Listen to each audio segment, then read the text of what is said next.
Hey guys, in this video I'm be showing you how to install the Trident from Gloria's PC Gaming Race. This comes in at a $12 or $15 price tag depending where you got it. I got mine from Amazon because it only took 1 day shipping. And I got this because I have 2 headsets now, and I wanted a headset stand that didn't take up that much room, but also looked good and could hang them because I wanted them to hang. So yeah, let's just get straight into the unboxing.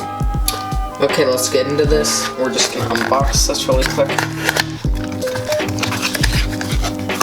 So as you open up the box, you're gonna see this, just the Trident with the adhesive on it. And then I'm pretty sure there's going to be some other information. So we got this Gloria's Padlet that they include in every box.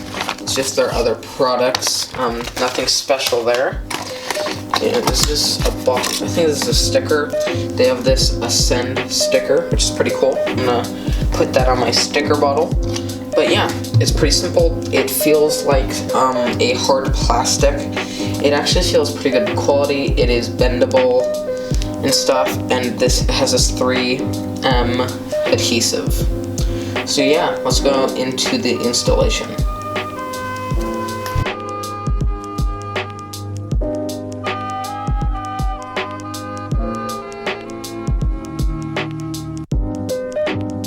So as you can see, these headphones are a little bit more like tight grip, and these are a little more like loosened, so that's why I have 2 different types. But there is about a centimeter or so, depending on what type of headphones you have, but I think this is a really good product. I needed something exactly like this, and it looks pretty cool.